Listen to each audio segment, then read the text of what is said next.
Do you like it sweet? I know you do. The sweet surrender, the Sucrose symphony, the delicious dope.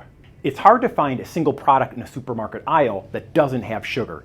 And by sugar, I mean added sugars. So is there a way for us to have our cake and eat it too? Stay tuned in a moment. I'm going to show you how. Food manufacturers have over 60 different types of added sugar that they put in the foods that you and I eat. I mean, look at this. Here's a bunch of them.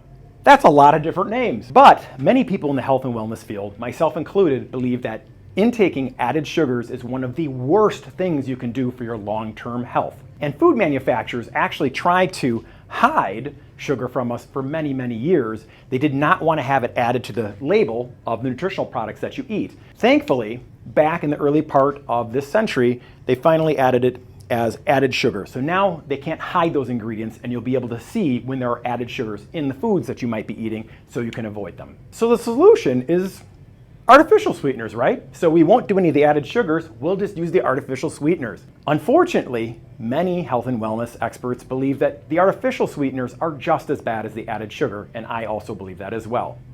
So shoot, that option is out as well. Well, fear not, friends, I might have a solution for you. I want to introduce you to sugar's cooler brother, allulose. Are you sure you're saying that right? I think I'm saying it right. Hold on, I really don't think you said that right. Allulose.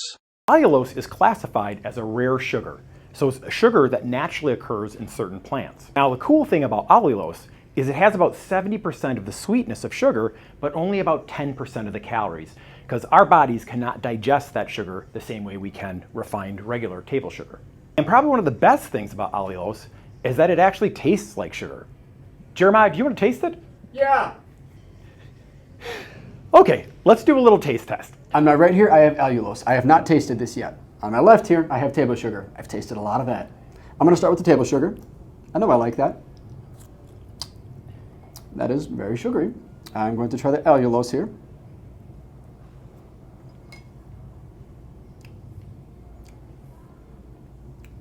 Full honesty, I actually do like that better. I genuinely think that that tastes better. Why do you think it tastes better? One, as a powder, it's a smaller powder. For some reason, the texture was nice. But it is, I don't have a strong palate to describe this well, but I'm going to say it my best I can. It felt like a longer tasting flavor versus sugar is more sharp, if that makes sense, where it's you get a quick hit of the flavor and then it's gone. This felt like it stuck around and lingered a little bit, in a good way. Does that make sense? Yeah. I dig it. The other thing about allulose Allulose. that is really, really neat is the fact that it actually may have health benefits. So instead of being this big detractor from your health, it may make you healthier.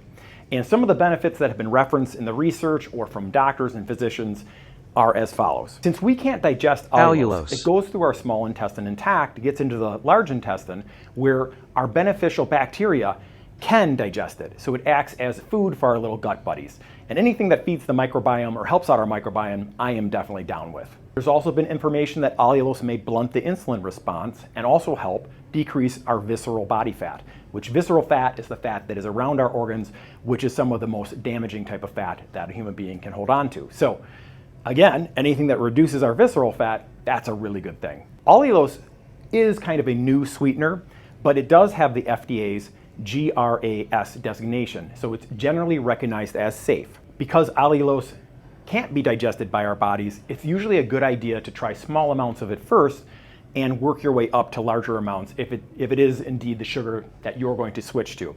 Because you can have some intestinal discomfort, bloating, things of that nature, just like with other types of prebiotic fibers. So go slowly at first. If you find that your body tolerates it well, you can increase your dosage. When looking at the cost of allulose, it falls somewhere in the middle as far as the different types of substitute sugars that you can try. And you can find it at your grocery store shelf for a little bit more expensive than regular sugar. Some of the ways that I recommend using allulose to my clients and also my members at my fitness facilities is to maybe start with it as a sugar substitute for coffee. Try it out with that. Then maybe you move into putting it into your morning shake and seeing how it does as a sweetener for that. Can be used also in baked goods. Remember that allulose is a little bit less sweet than sugar, so if you're baking with it, you may need to add a little bit extra to get that same level of sweetness. Or, like I always like to say, it's time to break the sweet habit. So it's a great way to downregulate your sweet sensors so that you don't always want that super, super sweet stuff. So next time you're craving something sweet, go ahead, reach for the Allulose, try it out. Maybe a good substitute to make sure that you keep your health where you want it and your waistline where you want it. I almost forgot one thing. There was a cool study I read the other day on Allulose, where if you intake it with carbohydrate, the participants actually have a much lower blood sugar response from the carbohydrates that they intaked.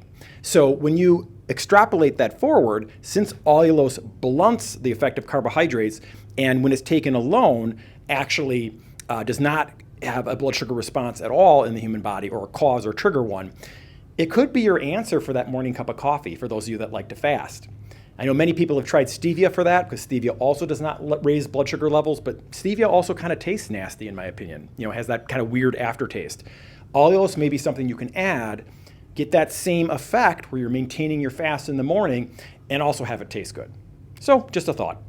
Thanks for watching, guys. Please subscribe to our channel. Please like this episode and comment below if you'd like to see more things on different topics that you would like us to do on the Form of Fitness channel. Bye.